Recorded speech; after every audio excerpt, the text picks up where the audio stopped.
Oh, he's a very great writer, my God. And a great creator of character. You can see the characters. Elmire, Lingard, not interesting people for the most part at all. But neither are Genet's characters interesting in themselves, but he manages a transmutation there that makes a really dull person like Wilhelm's in An Outcast of the Island interesting. Lingard, they're all dull people. Are you in contact with Genet? No, he's very hard to find. I know a very good friend of his, Brian Geisen, who lives in Paris, hasn't seen him in years. But they spent a lot of time together in Tangiers at one point, yes. Can you make any comment about any influence of Henry Miller's work on Kerouac, Burroughs? Very little on mine. I think some on Kerouac's, yes. Sort of the outpour, the immediate experience, emphasis on the immediate experience, yes. In the early 70s, you were writing columns for Crawdaddy magazine, Time of the Assassins, and Jimmy Page interviews. I wondered if this was a period that you enjoyed, if you liked that association with the monthly sort of thing, if you do that kind of what it was like. Well, no, I don't do much going out, socializing, and that sort of thing. Very little indeed. So it shouldn't be assumed that it's at all typical for me to. So what is it like to have a monthly, install a monthly place where you can place whatever you want there? I enjoy reading it. Well, it gets to be hard work. You see, you got to do it every month. So you don't get an idea every month, but you got to make an idea. Doing a regular column, I don't know how anyone could do a daily column. That would really be murder. But but say if you got a weekly column, you've only finished one, but you have to start thinking about the next one, unless you've got something all blocked out. Yes, Helen.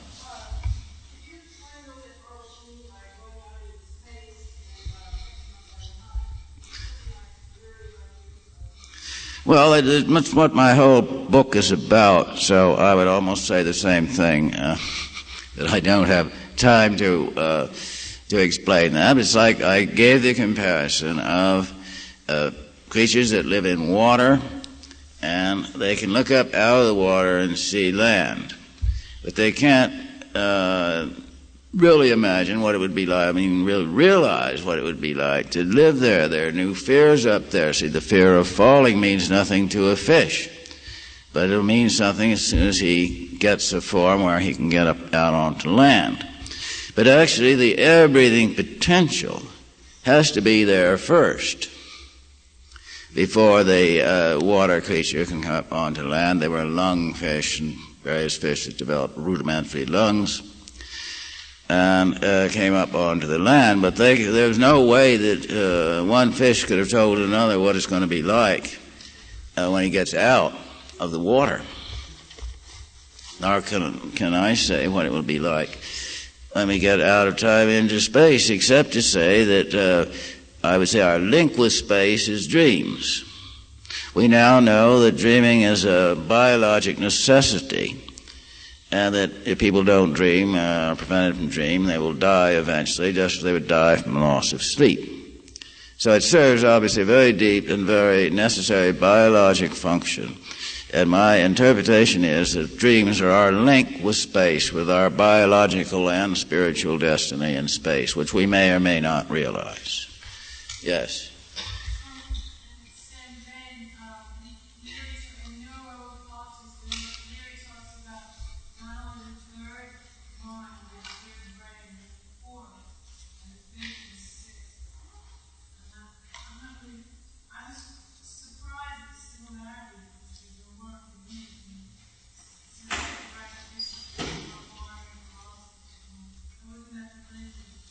I can't understand you.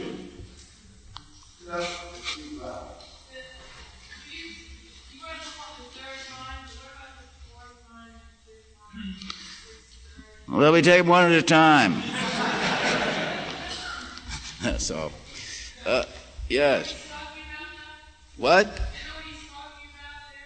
Well, there's something called the serial universe by Dunn, where he has, you see, every universe or every person is observed by an observer who's observed by an observer, and so on ad infinity. Yes, I know something about what he's talking about. Yeah. Huh?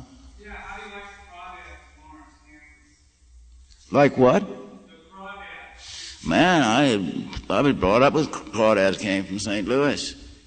And they're no novelty, man. I think they have a terrific range. I've hardly been any place where there were no crawdads. Yeah.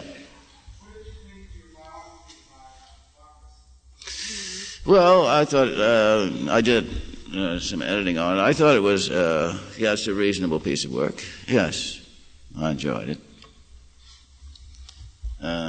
Yes.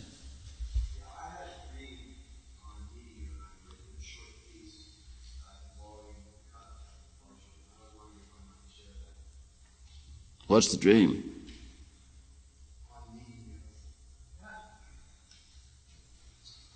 Daydreaming on meeting William Seward Burroughs. Firm handshake. Eyes meet. A quick eyeball study. I'm glad to meet you. Finally meet.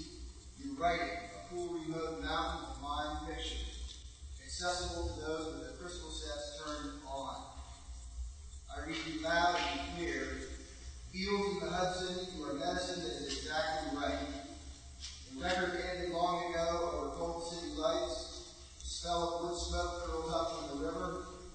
I leave our modern age of progress knitting thin new shades. A searchlight cuts the sky. You mean that I said all that in a dream? Huh? No. Oh, I thought, well... It'll be really something. I've always found dream communication tend to be brief and cryptic. Oh well. That's something. But what was the dream? You said something about a dream. Was it just a dream on meeting you? Oh. Mm-hmm. I had this mountain, cool remote mountain mind picture, I guess, that I saw Yeah. from your work. Yeah, it was an association. I understand. Yeah. Mm-hmm. Wait a minute. You went over here. Yes. I read somewhere recently that you had been somewhat influenced by Julian James's ideas of the origin of consciousness. I thought he had a very interesting thesis, but the end of it, he just didn't do anything with it at all. He was talking pure telepathy to somebody talking in someone else's mind. That's why he said speech got started by someone's voice in someone else's brain. Well, then he turns around and repudiates the whole idea of telepathy. So it sounded like he sort of was recanting to the establishment, the educational establishment under pressure, and sort of winding up by denying everything that he'd said, really. But the thesis itself was quite interesting, the idea that people, I do get that feeling from reading the Odyssey and the Iliad and all that, that they didn't have this I that we have at all. It would never occur to them to wonder what they should do or whether this was right or this was wrong. Quite a different consciousness, really. Yes. I don't know if this is fact or fiction, but I recall reading accounts that Jack would write some things, sort of wondering specifically what you would think of it, and would, daily or whatever, bring you something that he wrote and say, here, read this and that, and there was much so humorously, the early comment would be, yes, or something that you didn't comment. I was wondering, did you think that? He didn't tend to bring very much to me. Sometimes I'd ask to see something, like when he was in Mexico. I spent a lot of his time sitting around just writing away in a notebook. He did a lot of oral, a lot of handwritten material, and he was also very, very fast on the typewriter. And then I'd ask him sometimes what he was writing, and he would show me. He showed me some of the Mexico City stuff when he was there. But it was nothing that happened every day. See, we didn't see all that much of each other over there were long periods when we didn't see each other at all. When I really moved out of the States and he stayed where he was, he came over to visit in 1957 to Tangiers, rather briefly. So, and after that I didn't see him. I only saw him once, between 1957 and his death in 1969. Yeah. Did he offer you any suggestions while he was typing up the manuscript to make one? He didn't do all that much typing on it. Alan, he did a fair amount. Alan and Jack both did a lot of typing, and Alan Anson. No, he didn't. He didn't at all. He didn't tend to give people suggestions on writing. Yeah. As your aunt suggested that the biological makeup, the biochemical makeup of the brain is similar to the sperm, seminal sperm. Would you ever comment on that? I never thought of such a thing. I don't know. Maybe. I hadn't really considered it. I don't think scientifically it's very similar, is it? Not that I'm a biologist, God knows, but I just don't see that there would be any immediate similarity, biologically or chemically. Let's see, yes. How would you rate your son's book? Which one? Well, I've read Speed and Yeah. Well, I think, Speed is certainly, lots of people come to me and says that it said more to them than anything that I wrote. He seemed to catch a certain feeling in the 60s and transcribe it with great accuracy and sincerity. So I think they're very good books indeed, and I'm glad to say in no way influenced by me. They don't sound like he'd even read what I wrote, which is good. Very good. Pardon? He's dead, my dear. Did you know that? Yeah, he died about 2 years ago. Yeah. I remember a few years ago you talking about the Rosewood drinking out of the bottle. Yes. And I was curious if you feel sort of substantive difference between dreaming and astral experiences. I think he's drawing an artificial line there where none exists.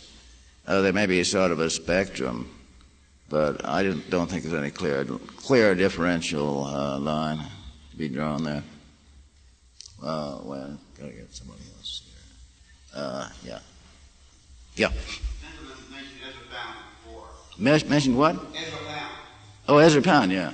What do you think of him? Have you read him, or what do you think of the Canto? Do you think of the major influence in modern writing, modern poetry? Well, I am not really competent to say. I have not read the cantos. I found them rather hard going. I found the fact that theories were expressed there are deplorable, and all this technocracy it was called, I believe, which was, to my mind, a lot of nonsense. I thought he was a cranky person, but I really couldn't assess him as a poet at all. But yes, there's some good phrases in there. I remember Alan Anson used to read sections, like one called "Pull Down Thy Vanity," which was sort of first rate. But I don't read a great deal of modern poetry, and I just never really read Pound, the cantos. Yeah, wait a minute, I get somebody else. Yeah? What do you think of Bukowski as a writer? Who? Bukowski, I don't. He's good. I don't know it very well. I really would be. I couldn't pass an opinion at all. Yeah. Does silence have much of an influence on your work? No. Not at all. I didn't find it so interesting, really. I can see that it's more interesting as a sociological document, or at least to me it's more interesting as a sociological document than as something that I actually enjoy reading or find great going. Have you ever read The Sound of Fury by William Faulkner? Yes. What did you think of it? It's been years since I read it. It seemed to me a very, very good book, and the experimentation there, the sort of the consciousness excerpts, I thought were very well done. That was good. I don't know whether it would reread well. Yes. At one point in time, Burroughs and Spengler evidently had a lot of influence on you, Kerouac, and Burroughs.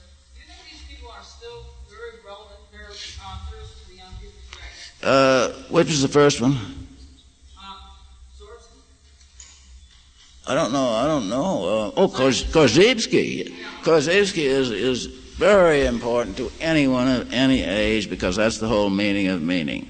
The meaninglessness of abstract words. They either are a proposition, something's either true or false, which he says is one of the great errors of Western thought, which I fully agree with. It's either hereditary or environment, both and. Either this. That's not the way the nervous system works. It's not the way the physical universe works. And abstract words like justice, communism, democracy, you have as many meanings for these words as people that use them. They all mean different things. They can never arrive at an agreement because they're not talking about the same thing. He is very important. I think Spengler is much less important. And Spengler is interesting because, since he has a theory, he collects a lot of disparate historical facts that you wouldn't find anywhere else and brings them into his cyclical theory of history. And I think a young person would learn quite a lot by reading Spengler, whether he subscribed to his, I don't think it's a very valid concept, to his cyclical theory of history. But the book would still have value. But Korzybski, I think everyone should be taught in high school, because all these purely verbal arguments that are quite unnecessary and time-wasting.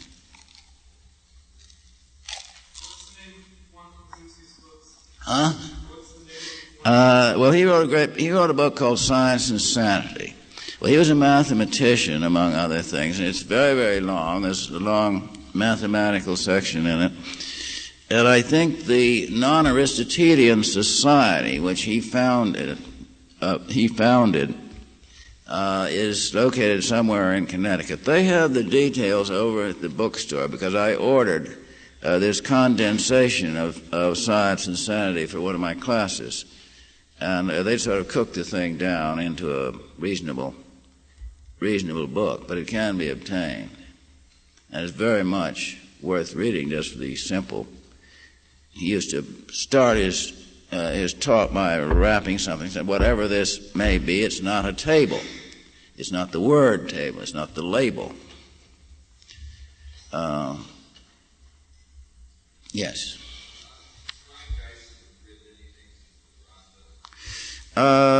Yes, let's see, he wrote an article on Jones, Brian Jones. He's written various articles on Tijuca. He is currently working on a book called The Bardo Hotel. I think he's written also various articles for photography and painting magazines. I don't have the full list, but he's been quite active in writing since then. Yeah, that one particularly. And, well, let's see. I think his first one, which was To Master a Long Good Night, about slavery in Canada, is out of print. Any more questions here? I was in reading Desolation Angels. Kerouac was talking about when he was typing out, he had a whole bunch of nightmares. And I noticed in reading a couple of your books, started dreaming very heavily, and I've spoken with another writer who told me he had stopped reading your works because he was having so many nightmares. And I was just wondering. What was the content of his nightmares? Do you remember? Yeah, he didn't tell me that. Yes, I see. Yeah.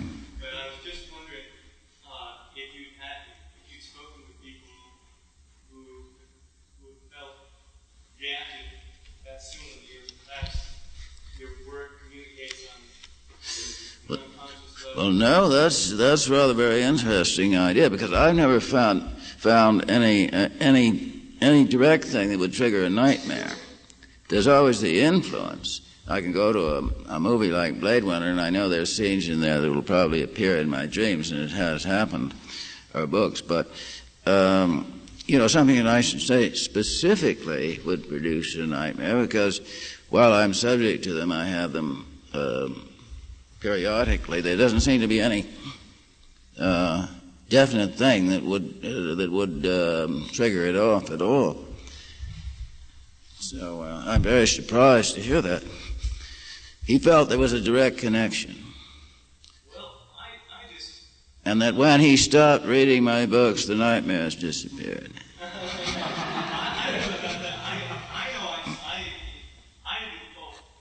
own experience was not nightmare. I just read about different people in books and read others,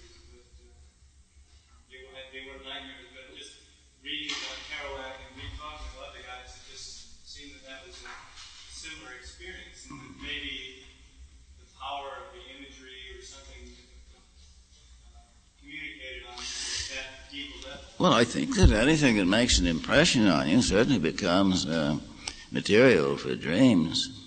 No question of that. And since he may have had an effect on millions of people, I'm sure there are millions of dreams based on the road. Yes. Do you think the human species will evolve beyond the differentiation between sexes? Well, I don't think that's a crucial point, really, the differentiation. As to what moving from time into space, it's going to be very difficult to foresee what the alterations would be. I have a few ideas, but I'm not sure. If we do make this step into space, could you elaborate a little bit on what function dreams are going to serve there? Well, dreams are simply, I regard them as preparation for space conditions.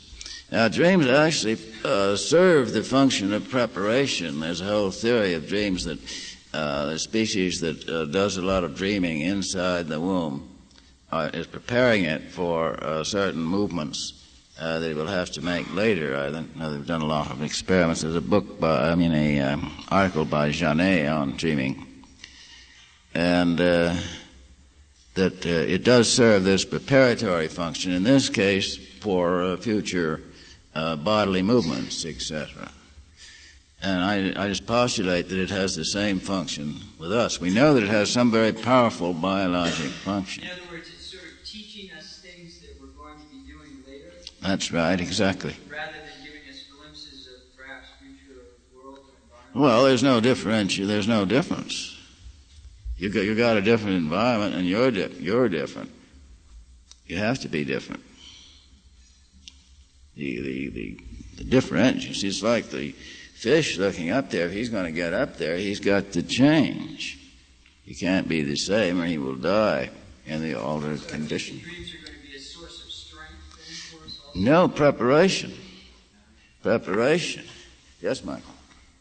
Where's that article by Genet? Can you put that? Huh?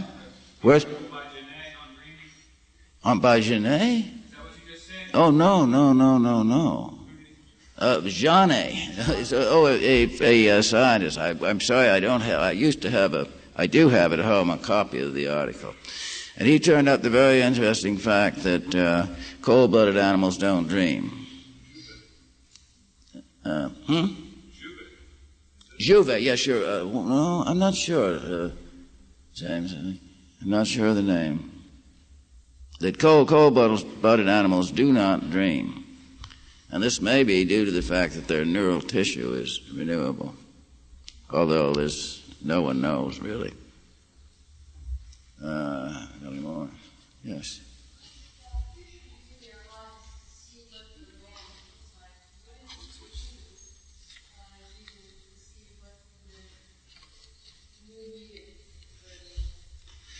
Well, you mean what corresponds to water?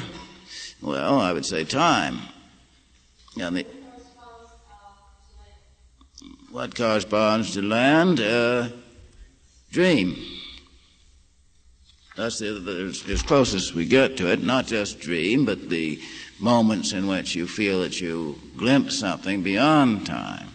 This may be a poem, a sunset, maybe any number of things, but we're all acquainted with the feeling when you feel for a moment that time is not relevant. And that medium is space.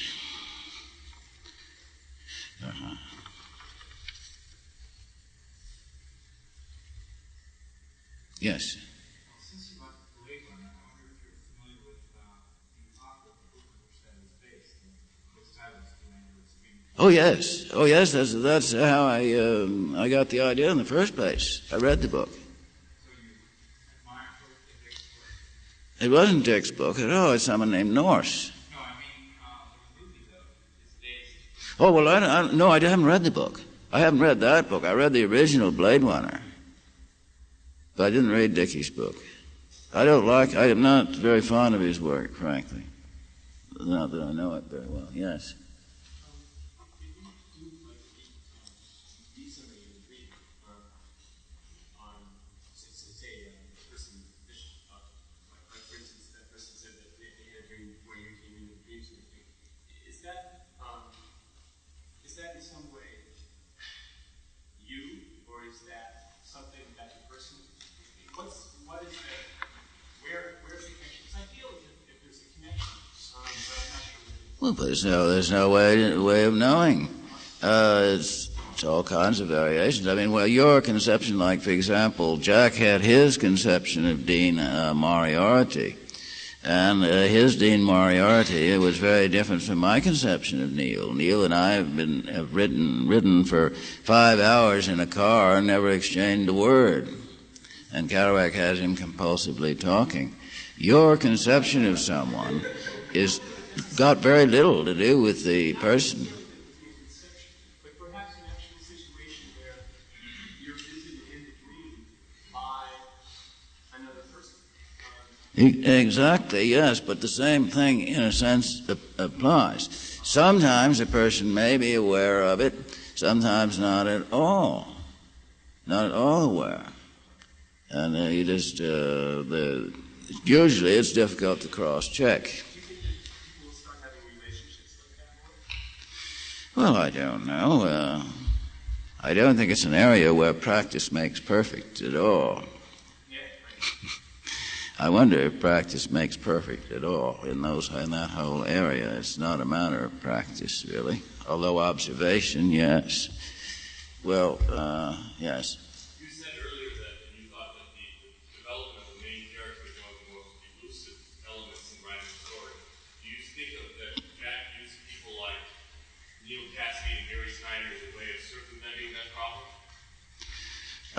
No, I'm talking about the main character. I'm talking about the I.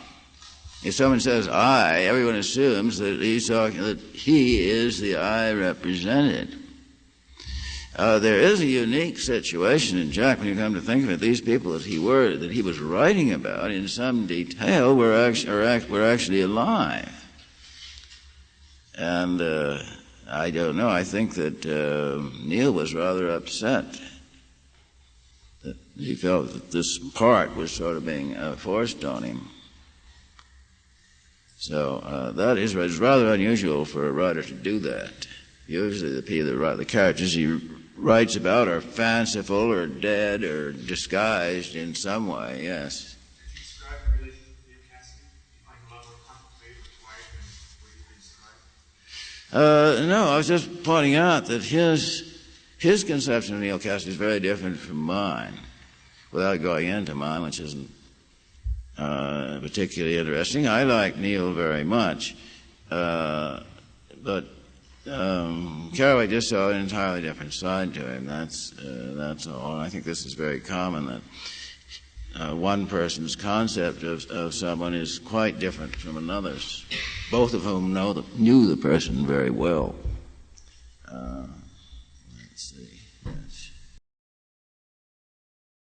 Start again. Maybe I'll quit again. It's a bad habit. There's no question of it, yes.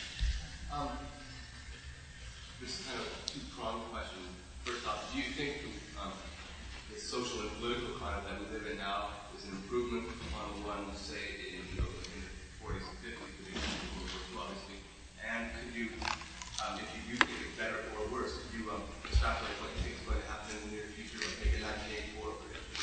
No, I wouldn't go as far as that. But as I said in the other night, I think that we are living in a much freer America. I know goddamn well we're living in a much freer America, say, certainly than 40 years ago, when the four-letter word couldn't appear on a public page, when the rights of minorities were just simply ridiculous, not to be considered. A nigger was a nigger, a Mexican was a Mexican, and a homosexual was a fucking queer, and that's it. This is back in the 20s and 30s. Now, there's been a great change since then, and I think for the better. And we are living in a much freer America, and part of this is due to the whole beat movement in all its ramifications, its connections with jazz and rock and roll, and the political activists as well. That's all. Yes. Yes. How's the evolution of timeless and space affecting What? What?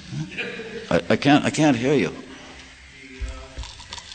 You're saying people evolving from time into space. And I was asking how's it going to affect people's lives?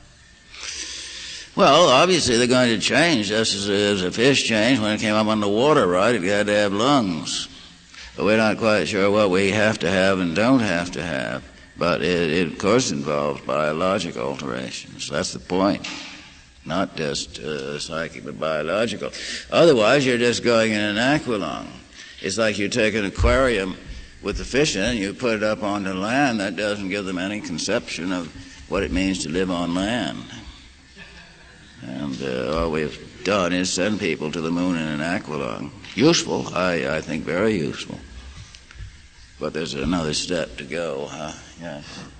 Some people seem to subscribe to the pendulum idea of society, and that there was a lot of liberties achieved in the 60s, and people in the Reagan administration got things too many.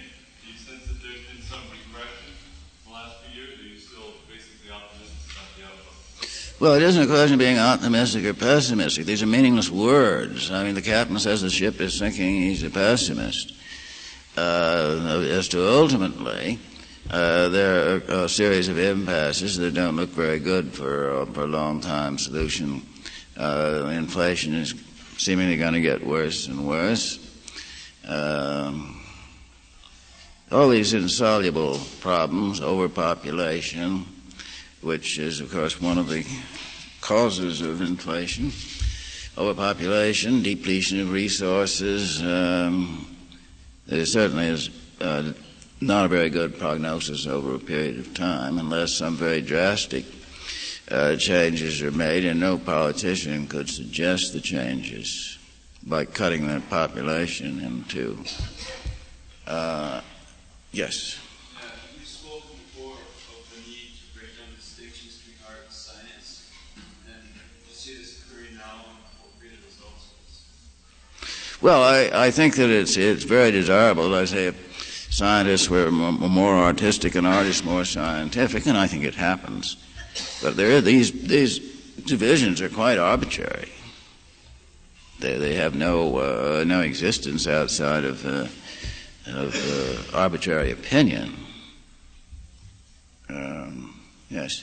Do you share Jose and Larry's optimism with respect to the bomb and the question of the Holocaust and I just would say I don't know. I wouldn't express an opinion there. You're talking about nuclear holocaust now. No, I just don't know. We hope not, that's all. Yes. You had a good understanding of rock and roll music.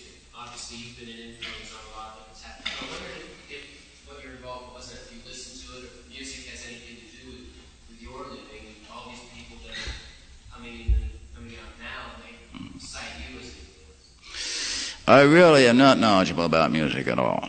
I should say that immediately, and particularly modern music. I don't listen to it as a rule. I like Moroccan music. I like some classical music, and sort of old-time jazz. But I'm just not very heavily into music at any point, really. Yes.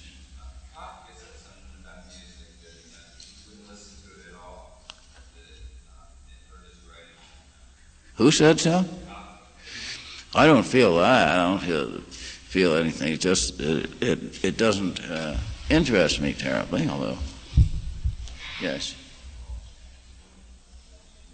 What do you think of maybe more reading where it says that in reading your work, you can tell that you were white?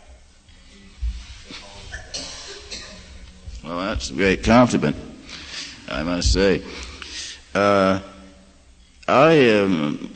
I'm not as familiar with it as I could be. What I've seen, I did like, yes. I really can't be very knowledgeable. Yes? Do you still take drugs, and what's your reason for drugs? Well, really, my dear. That's not a proper question. Everybody smokes pot. And I take a drink now and then, and I smoke cigarettes. Basta. Could you just repeat the name of the author of Science and Sanity? Alfred Korzybski. Korzybski, Polish, obviously. Starts with a K? Yeah. His name, he was Count Alfred Korzybski. He was a count of some sort. Yeah.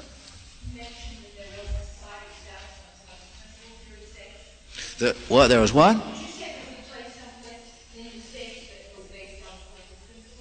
It was based on what? Who wrote about it? Oh, no. Not at all. He wrote a book called Science and Sanity, and he gave some lectures once at the University of Chicago. But aside from that, nothing. Yes. You said about the arts telling us what we know but don't know we know.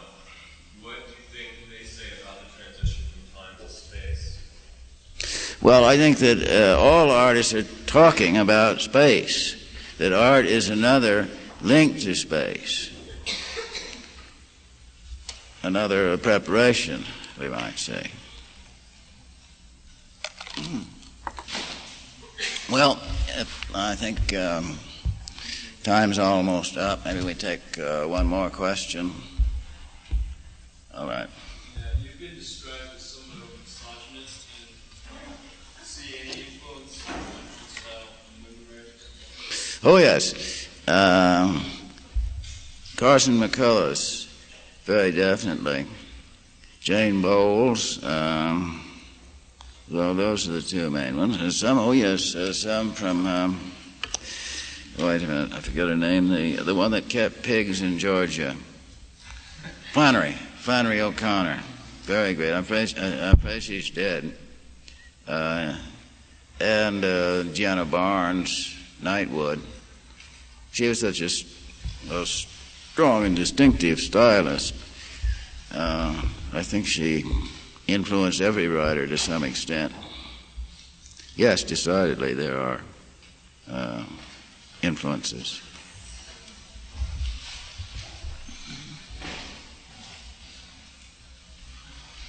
Well, I think that we will close now. Very good.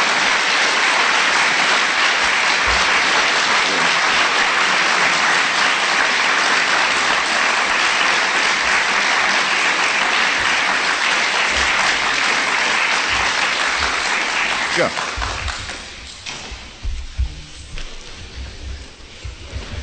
Wait a minute.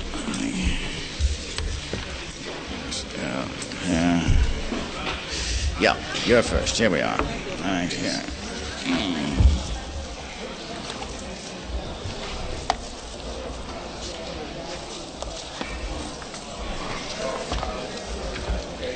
think, yeah, that should go, yes, be right here, I think.